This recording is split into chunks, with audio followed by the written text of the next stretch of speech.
Hello friends, जय हिंद। मैं जो बायोलॉजी का चैप्टर चल रही थी वह समाप्त हो चुकी है। अगर आपको देखना होगा बायोलॉजी की तो आप उसकी प्लेलिस्ट में चले जाएंगे तो आपको वहाँ बायोलॉजी की सभी क्लासेस प्राप्त हो जाएगी। आज हम फिजिक्स के बारे में पढ़ने का प्रयास करेंगे और जानेंगे चालकता के बारे में।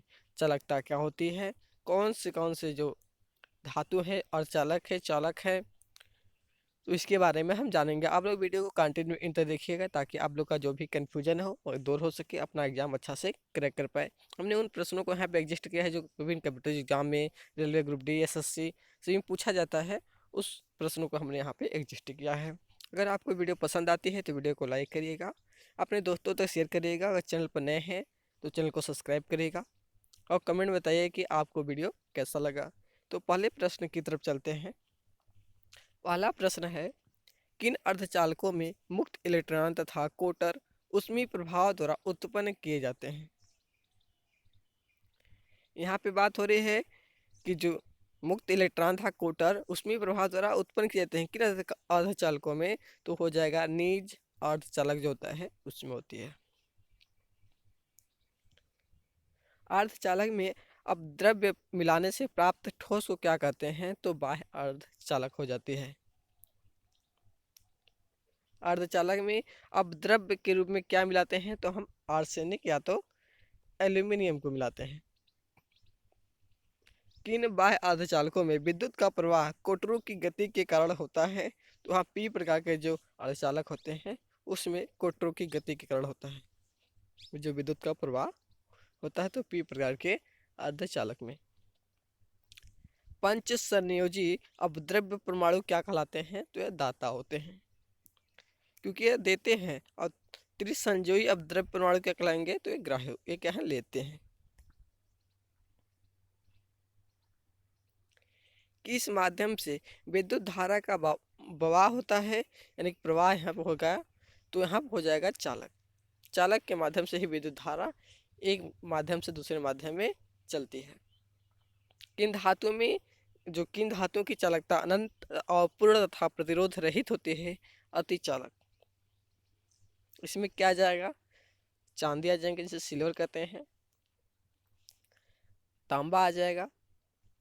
अति चालक धारा के सबसे अच्छे बहाव माध्यम के अतिरिक्त क्या है, तो पूर्ण चुंबकीय कवच है। अति चालकता के प्रयोग किस धातु पर किए जा रहे हैं, तो मुक्तिका युक्त होते हैं। अति चालक मुक्तिकाएं किन से युक्त होते हैं, थैलियम हो जाएगा, बेरियम हो जाएगा, कैल्शियम और कॉपर ऑक्साइड से मिलकर बनी होती है। बाद में अति चालकता के क्षेत्र में विकास हेतु प्रोग्राम मैनेजमेंट बोर्ड पीएमबी की स्थापना कब की गई थी, 1987 में। पीएमबी को राष्ट्रीय अति चालकता विज्ञान और तकनीकी बोर्ड में कब परिवर्तित किया गया, फरवरी 1991। संधि डायोड के दो प्रकार कौन से हैं, अग्र अभिनत व उत्क्रम अभिनत। पी तथा एन प्रकार के अर्धचालकों से बनी कौन सी इलेक्ट्रॉनिक युक्ति ट्रायोड वाल्व के स्थान पर प्रयुक्त की जाती है, तो ट्रांजिस्टर के स्थान पर। ट्रांजिस्टर कितने प्रकार के होते हैं, दो प्रकार के होते हैं। एक होता है पीएनपी ट्रांजिस्टर और एक दूसरा होता है एनपीएन ट्रांजिस्टर। टेलीविजन के कौन से दो भाग होते हैं, तो एक होता है आइकानोस्कोप तथा काइनकास्कोप। आइनकास्कोप और काइनकोस्कोप। टीवी का कौन सा भाग चित्र से प्रकीर्णित प्रकाश तरंगों को विद्युत तरंगों में परिवर्तित करता है, यहाँ हो जाएगा आइकोनोस्कोप होगा। टीवी का कौन सा भाग एक प्रकार का कैथोड किरण ऑसिलोग्राफ है, तो सीआरओ, तो काइनोस्कोप हो जाएगा। विकिरण के उद्दीपित उत्सर्जन द्वारा माइक्रो तरंग का प्रवर्धन किसका विस्तृत रूप है, तो मिस्र का हो जाएगा। अमोनिया मिश्र किस वैज्ञानिक द्वारा निर्मित पहला मिश्र है, गोल्डन तथा टाइडन। भारत सरकार ने इलेक्ट्रॉनिक विभाग का गठन किस वर्ष किया, 1971 में। वर्तमान में किस निगम ने देश में ही मेनी फ्रेम सिस्टम और डिजिटल इंस्ट्रूमेंट बनाना शुरू किया था, electronic corporation of India, ECIL. किस निगम का गठन विदेशों में इलेक्ट्रॉनिक व्यापार में वृद्धि और प्रमुख क्षेत्रों में टेक्नोलॉजी के विकास हेतु किया गया, तो electronic trade and technology development corporation, ETND। ETND निगम ने इलेक्ट्रॉनिक सूचना माध्यमों के जरिए शिक्षा देने हेतु कौन सा कार्यक्रम शुरू किया? मार्गदर्शन।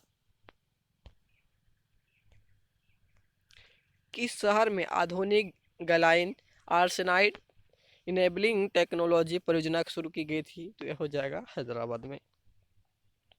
किस वर्ष सूचना प्रौद्योगिकी के क्षेत्र का आधार जोहान गुटेनबर्ग द्वारा प्रिंटिंग प्रेस के आविष्कार से मिला है? तो 1450 में। विद्युत टेलीग्राफी का आविष्कार की बात करें तो हो जाएगा 1844 ईस्वी में हुआ था। रेडियो टेलीफोन का आविष्कार 1906 में हुआ था। रेडियो प्रसारण सर्वप्रथम कहाँ हुआ था, कब हुआ था? तो 1920 में। टेलीविजन का प्रसारण 1935 में आया था। उपग्रह संचार कब शुरू हुआ था? 1962 में। टाइप सेटिंग और प्रकाशन के क्षेत्र में किस कंप्यूटर प्रणाली ने महत्वपूर्ण भूमिका निभाई? TDP।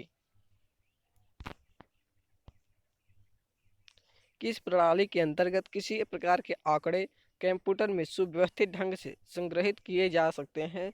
डेटाबेस प्रणाली। भारत सरकार ने नेट और remote area business message network ने कौन सी सुविधाएं विकसित की है? ईमेल। इलेक्ट्रॉनिक संचार के द्वारा मूल प्रति की प्रतिलिपि दूर भेजने वाली मशीन कौन सी है? तो फैक्स हो जाएगी। फैक्स नेटवर्क का क्या नाम है? पार्टस। बाद में इलेक्ट्रॉनिक डाटा इंटरचेंज सेवा किस निगम ने शुरू किया? विदेश संचार निगम लिमिटेड। किस प्रणाली की मदद से सूरेजिक पौर के डायनासोर को जीवित किया गया था? कंप्यूटर ग्राफिक्स की मदद से। सन 1949 में किस देश ने केबल टीवी की शुरू की थी? तो अमेरिका ने।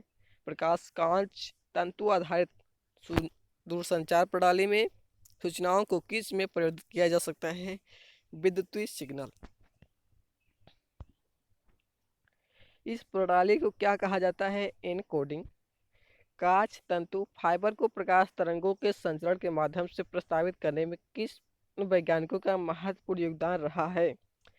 डासी के काओ डासी ए हक्ट में। इंटरनेशनल मेरीटाइम सैटेलाइट का संक्षिप्त नाम क्या है?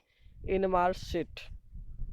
इनमारसेट कितने देशों की एक सामूहिक उपग्रह प्रणाली है? तो 75 देशों का। इनमारसेट का प्रधान कार्यालय किस देश में है? लंदन में हो जाएगा। सुदूर संवेदन एजेंसी की स्थापना किस शहर में की गई थी? हैदराबाद में। FM प्रसारण किस आवृत्ति का संतुलित परिवर्तन है? रेडियो प्रसारण वाहक। रडार का क्या अर्थ है? रेडियो सूचना एवं सर्वेक्षण। किसके द्वारा रेडियो तरंगों की सहायता से आकाशगामी वायुयान की स्थिति व दूरी का पता लगाया जाता है? तो रडार होगा। Light amplification by stimulated admission of radiation किस का विस्तृत रूप है? लेसर। उद्दीपित उत्सर्जन प्रक्रिया द्वारा प्रकाश तरंगों का प्रवर्धन किसका अर्थ है? तो लेसर का होगा। उद्दीप्त उत्सर्जन स्वतः उत्सर्जन किरण का अवशोषण कला संबंध स्रोत जनसंख्या उत्क्रमण पंपन प्रक्रिया किसके स्रोत है? लेसर प्रक्रिया का। दो प्रकाश स्रोत क्या कहलाते हैं? जब उनमें उत्सर्जित तरंग एक ही कला में हो तो क्या कहलाएंगे? कला संबंध स्रोत। किस क्रिया के द्वारा परमाणुओं को निम्न ऊर्जा से उच्च ऊर्जा स्थिति तक उत्तेजित किया जाता है? तो पंपवन। सर अल्बर्ट आइंस्टीन ने उद्दीपन उत्सर्जन क्रिया की खोज कब की थी? 1917 ईस्वी में। पहला वास्तविक लेसर किस पत्थर से बनाया गया? रूबी। एल्यूमिनियम ऑक्साइड का कौन सा क्रिस्टल है जिसमें क्रोमियम के परमाणु मिश्रित होते हैं? रूबी में। रूबी किस प्रकाश के लिए पारदर्शक है? लाल और नीले। गैसीय लेसर में किन उद्दीप्त परमाणुओं की संख्या निरंतर परिपूरित होती रहती है? नियान हीलियम। कौन सी पिंड का लेसर बहुत रोचक होता है? द्रव विकिरण। ताप नाभिकीय प्रतिक्रिया चलाने हेतु वैज्ञानिक किस अति उच्च तापक्रम तक गर्म करने हेतु शक्तिशाली लेसर विकिरण के उपयोग की विधियां ढूंढने में लगे हैं? तो प्लाज्मा हो जाएगी। किस तत्व के परमाणु में उपस्थित कौन सा सूक्ष्म व ऋणावेशित कण नाभिक के चारों ओर एक नियत कक्षा में चक्कर लगाता है? तो इलेक्ट्रॉन हो जाएगा। पहले यंत्रों में किन का प्रयोग होता था? निर्वात ट्यूब का होता था। धीरे धीरे न्यूट्रॉन ट्यूबों का स्थान किसने लिया था? तो अर्धचालक या ट्रांजिस्टर ने आ गया था। इंटीग्रेटेड सर्किट में सर्वाधिक विकसित आधुनिक तकनीक की बात करें तो माइक्रो प्रोसेसर या तो माइक्रोचिप्स आ जाएंगे। अर्धचालक के स्थान पर किनका प्रयोग किया जाता है? तो इंटीग्रेटेड सर्किट का। माइक्रोचिप्स होते हैं वो सिलिकॉन का बना होता है। इलेक्ट्रॉनिक क्षेत्र में इलेक्ट्रॉनिकी कॉरपोरेशन ऑफ इंडिया की स्थापना कब की गई थी?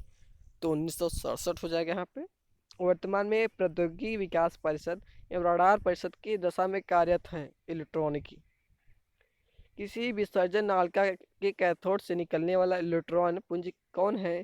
कैथोड किरणें। एनोड से निकलने वाली धनावेशित किरणों का पता किस वैज्ञानिक ने लगाया था? Gold Stein. डायोड वाल्व का निर्माण 1904 में किस वैज्ञानिक ने किया था? फ्लेमिंग ने। डायोड वाल्व में कौन से दो इलेक्ट्रोड होते हैं? तंतु एवं प्लेट। कैथोड के आसपास एकत्रित इलेक्ट्रॉन समूह को क्या कहते हैं? अंतराल आवेश। प्लेट धारा ओम के नियम का पालन न करके किस नियम का पालन करते हैं? चाइल्ड लेग्यूम्यूर का प्रयोग करती है। डायोड वाल्व का निर्माण 1907 में किस अमेरिकी वैज्ञानिक ने किया था? तो ली डी फॉरेस्ट ने किया था। कौन सी वाल्व को हम प्रवर्धक, दोलित्र, प्रेसी एवं संसूचक के नाम पर समान प्रयोग किया जाता है? तो ट्रड वाल्व का। जर्मेनियम और सिलिकॉन किस प्रकार के मुख्य अर्धचालक है? मुख्य पदार्थ है तो अर्धचालक के हैं। सैनिक लेसर किन किरण को अन्य किस नाम से परिभाषित करते हैं? मृत्यु किरण। सैनिक जो लेसर होता है। परिष्कृत यूरेनियम का उपयोग कहाँ होता है? परमाणु बिजली घर में। किस बिजली घर के लिए यूरेनियम कार्बाइड और यूरेनियम ऑक्साइड के मिश्रण को ईंधन के रूप में इस्तेमाल किया जाता है? तारापुर। किसके द्वारा त्रिविमी प्रतिबिंब लिया जाता है? होलीग्राफी लेसर। होलीग्राफी का प्रथम जो उपयोग था 1962 में किस वैज्ञानिक ने किया था? वायु एन डेनिसुक ने। सन 1963 में न्यू इंग्लैंड मेडिकल सेंटर के वैज्ञानिक थ्रफ्ट ने सर्वप्रथम लेजर की सहायता से किस ऑपरेशन में सफलता पाई थी? तो यहाँ हो जाएगा कैंसर। किस युक्ति के द्वारा एक कंप्यूटर की याददाश्त को दूसरी कंप्यूटर में स्थानांतरित किया जा सकता है? तो लेजर के माध्यम से। तो फ्रेंड्स आज का वीडियो हम यही समाप्त करते हैं। आई होप आपको वीडियो अच्छी लगी होगी। आपको वीडियो अच्छी लगी तो वीडियो को लाइक करिएगा, अपने दोस्तों तक शेयर करिएगा और कमेंट में बताइए कि आपको वीडियो कैसा लगा। अगर चैनल पर नए हैं तो चैनल को सब्सक्राइब करिएगा। बायोलॉजी के अंतर्गत हमने जो चैप्टर पढ़ लिया था उनको समाप्त कर चुका हूँ। उनका प्लेलिस्ट भी बन चुका है। ये हमारा फिजिक्स का चल रही है विज्ञान के अंतर्गत। तो आप लोग वीडियो कंटिन्यू तक देखेंगे तो आपका कोई भी कन्फ्यूजन नहीं रह जाएगा। तो थैंक यू।